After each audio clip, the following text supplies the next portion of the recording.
Hello everyone. आप सभी का आपके channel maths classes bye Poonam में स्वागत है। करेंगे क्लास 10 के एनसीईआरटी मैथमेटिक्स का चैप्टर नंबर 5। हमने 5.1 एक्सरसाइज कर ली थी।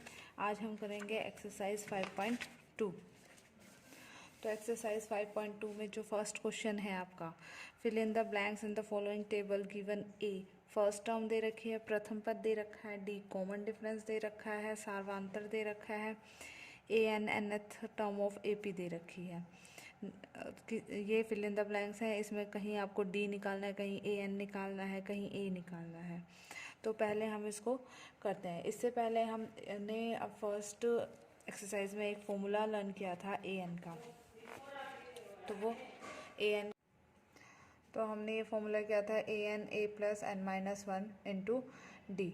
तो इसके बाद हम क्या करेंगे, हमारी जो ए है यहाँ पर वो हमारा क्या है, फर्स्ट टर्म है, ठीक है, और जो डी है वो है हमारा कॉमन डिफरेंस। ए हमारी जो है वो क्या है, फर्स्ट टर्म,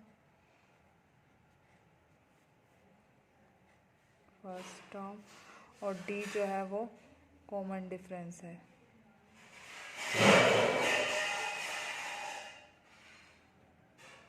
यानी सार्वधातर, और ये हमारा हो गया प्रथम पद, ठीक है। अब जो है हम क्वेश्चन नंबर फर्स्ट करते हैं। क्वेश्चन नंबर फर्स्ट में जो है हमें एक टेबल दे रखी है और टेबल के अंदर हमें फाइंड आउट करना है। तो सबसे पहले फर्स्ट पार्ट करते हैं, जिसमें ए हमारा 7 है, डी हमारा 3 है, एन हमारा 8 है, ए एन निकालना है। तो लिख लेते हैं हम यहाँ पर, ए हमारा 7 है, फर्स्ट पार्ट। ए हमारा यहाँ पर क्या है, ए हमारा 7 है, डी हमारा 3 है, और एन हमारा 8 है, और हमें फाइंड आउट करना है ए एन, ठीक है। तो ए एन का फॉर्मूला लगाएंगे, A plus N minus one into D. तो यहाँ से हम क्या हो जाएगा, ए एन, ठीक है। ए प्लस, ए की वैल्यू कितनी दे रखी है, 7, प्लस एन माइनस वन, यहाँ पर एन की जगह हम पुट करेंगे 8, तो 8 माइनस वन इंटू डी। तो ए 8 सीधा हमारा क्या हो जाता है, ए प्लस 7 डी हो जाता है। तो यहाँ पुट करेंगे 7 प्लस 7 इंटू डी कितना है, 3। तो 7 plus 21 that is equal to हमारा कितना आ जाएगा, 28। नेक्स्ट पार्ट में हमें क्या दे रखा है, सेकेंड पार्ट में हमें ए माइनस 18 दे रखा है, डी हमें निकालना है, और एन 10 दे रखा है, और ए एन हमें दे रखा है 0। तो इस क्वेश्चन में क्या करेंगे, हम फॉर्मूला लगाएंगे वही, A N is equal to A plus N minus one into D, ठीक है। एन कितना है, 10, ए 10, ए 10 को क्या लिख सकते हैं, ए प्लस 10 से 1 कम 9, तो ए प्लस 9 डी। ए कितना है, माइनस 18, और 9 इंटू डी, क्योंकि डी हमें निकालना है, और ये 0 दे रखा है, तो ये उधर जाके प्लस हो जाएगा, तो ये 9d। तो यहाँ से जो हमारा d आ जाएगा वो कितना आ जाएगा, 18/9 दैट इज इक्वल टू 2 आ जाएगा, ठीक है। इसके बाद जो हमारा क्वेश्चन है, नेक्स्ट पार्ट में हमें दे रखा है, थर्ड पार्ट में, थर्ड पार्ट जो है वो हमारा दे रखा है, ए निकालना है, डी अब की बार दे रखा है -3, एन दे रखा है 18, और ए एन दे रखा है -5। तो अब वही फॉर्मूला लगाएंगे, A N is equal to A plus N minus one into D. तो ए एन कितना दे रखा है, -5, एन की वैल्यू कितनी है, 18, तो ए 18 क्या लिख सकते हैं हम, ए प्लस 17 डी। ये कम हो जाएगा, ए की वैल्यू हमें निकालनी है 17 इंटू -3, और ये दे रखी है -5, तो ये हो जाएगा हमारे पास -51, और ये हो जाएगा -5। तो ए की वैल्यू हो जाएगी -5, उधर जाके +51, और ये बन जाएगा 46। तो ए की वैल्यू कितनी आ गई, 46 आ गई। अब हम करते हैं, इसके दो पार्ट्स हैं वो आप खुद करेंगे ट्राई। नेक्स्ट जो है क्वेश्चन नंबर सेकंड है जो हमारा, वो हम करते हैं 5.2 का क्वेश्चन नंबर सेकंड। तो ये हमारा क्वेश्चन नंबर सेकंड है। Choose the correct choice of the following and justify. 30th term निकालनी है हमें एपी की। एपी हमें गिवन है, ठीक है। तो क्वेश्चन नंबर सेकंड क्या बोलता है? क्वेश्चन नंबर सेकंड हमारा है 30th टर्म निकालनी है और एपी कितना दे रखा है हमें? 10, 7, 4 अप टू सो ऑन। तो इसमें हम क्या करेंगे? 30th टर्म का मतलब क्या है? हमें निकालना है A30। 30th टर्म का मतलब है हमें निकालना है A30, ठीक है। उसके बाद जो AP है वो क्या है हमारा? 10, 7, 4। तो A30 की वैल्यू क्या हो जाएगी? A + 29D, ठीक है। A + 29D। 30 से एक कम कितना हो जाएगा हमारे पास? 29 हो जाएगा, ठीक है। तो AP कितना है हमारे पास? 10, 7, 4। तो हमारी जो फर्स्ट टर्म हो जाएगी, फर्स्ट टर्म क्या है? A कितना आ जाएगा हमारे पास? 10। और D का फॉर्मूला क्या होता है? A2 - A1। ये A1 है, A2 है, A3 है, अप टू सो ऑन है। जो हमारी A होता है वो हमारी फर्स्ट टर्म होती है। तो D कैसे निकल जाएगा? 7 - 10। तो ये आंसर आ गया -3। क्योंकि ये डिक्रीजिंग सीरीज़ है तो डिक्रीजिंग सीरीज़ में हमेशा D जो है वो नेगेटिव आएगा। घटती हुई सीरीज़ है, 10, 7, 4 ऐसे इस तरह से, ठीक है। उसके बाद जो है हमारा हमें निकालना है A30। तो A कितना है हमारा? 10 और 29 और D कितना होगा हमारा?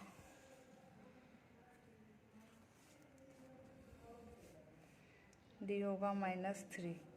तो ये हो जाएगा 10 + 29 × 3 करेंगे। 3 9 = 27, 3 2 = 6 -87। तो यहाँ से हम जब इसको सॉल्व करेंगे तो हमारा आ जाएगा -77। तो हमारा जो ऑप्शन ठीक होगा वो होगा सी ऑप्शन ठीक हो जाएगा हमारा। तो इसका सेकंड पार्ट आप खुद करेंगे। नेक्स्ट जो क्वेश्चन नंबर 3 है, क्वेश्चन नंबर 3 में हमें क्या दे रखा है? इस तरह से हमें बॉक्सेस दे रखे हैं और हमें इनको फिल करना है। Missing terms in the boxes ये निकालनी है। अब देखो ये 2-26-13-3 5-9 -4-6 से निकालना है। तो क्वेश्चन 3 को हम कैसे करेंगे?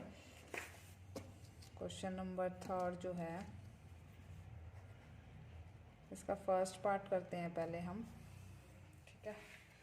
तो फर्स्ट पार्ट जब हम इसको सॉल्व करेंगे तो फर्स्ट पार्ट है 2-26 इस तरह से दे रखा है।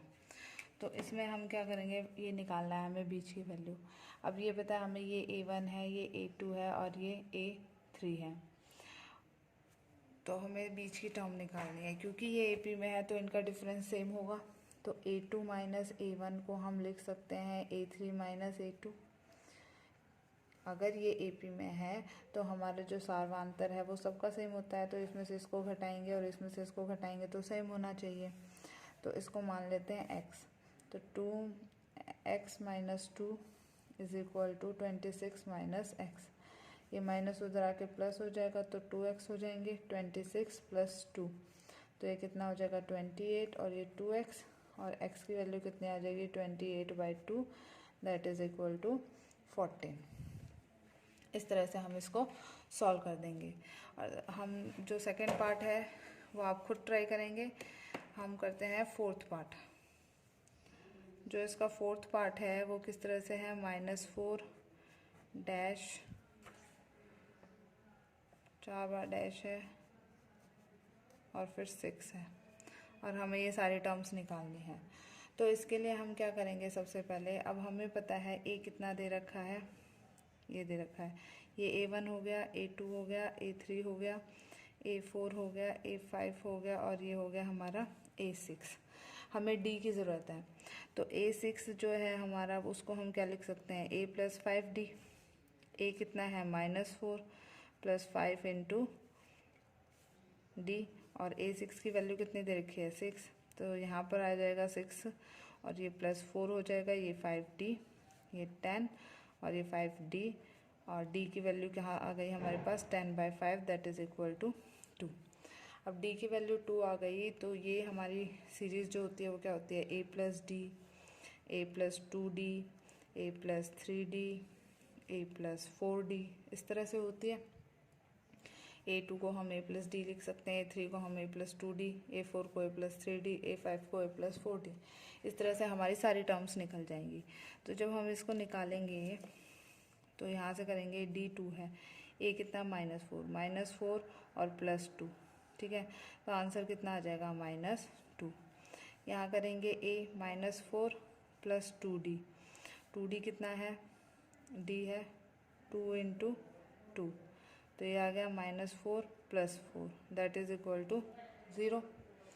फिर a4 है a+3d, तो -4 + 3 × 2, तो -4 + 6, तो ये कितना आ जाएगा -2 आ जाएगा, सॉरी +2 आ जाएगा, 6 साइन बड़ा है ना इसका।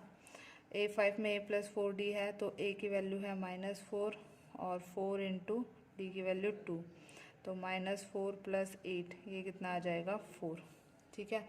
तो ये हमारी टर्म आ जाएंगी, a आ गया -4, a1 आ गया a2 आ गया -2, a3 आ गया 0, a4 आ गया +2 और a5 आ गया 4। इस तरह से हम क्वेश्चन को सॉल्व कर सकते हैं।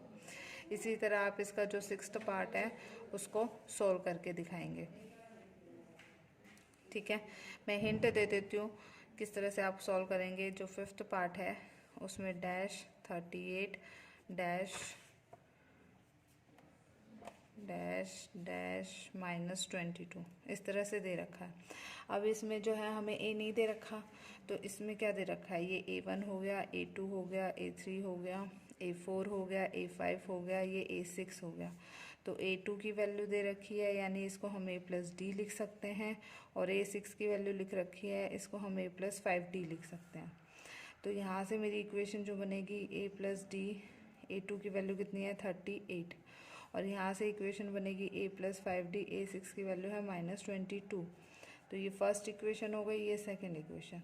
तो by elimination method, by substitution method आप a और d निकालेंगे विलोपन विधि लगा के। तो a+5d जब हम इसके नीचे रखेंगे और -22, हमें करना क्या है, माइनस करना है, ताकि ये कट जाएगा, ये प्लस का माइनस हो जाएगा, माइनस का क्या हो जाएगा, d -5d जो हो जाएगा वो -4d 60, और तो d की वैल्यू कितनी आ जाएगी 60/-4। तो इसको जब हम कैंसिल करेंगे तो ये आ जाएगा 15, 4 1 ज़ा 4 और 4 5 ज़ा 20, और ये माइनस का 15 आएगा। तो d -15 आ गया, तो यहाँ से हम a की वैल्यू निकालेंगे। a + d 38 था, a -15 38 है, तो a की वैल्यू क्या आ जाएगी 38 + 15 दैट इज़ इक्वल टू 8 5 13 4 5 53। तो इस तरह से हम इसको सॉल्व करेंगे। पहले थोड़ी सी मिस्टेक हो गई थी, तो a की वैल्यू कितनी आ गई 53।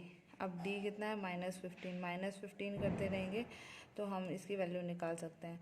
अब आप सबकी वैल्यू निकाल सकते हैं। a3 कितना होगा a+2d, तो इसकी वैल्यू निकाल लेंगे आप। यहाँ से a+2d, a भी पता है और d भी पता है। यहाँ से a+3d निकालेंगे, यहाँ से a+4d निकाल लेंगे, तो सारी टर्म्स हमारी निकल जाएंगी। Thank you.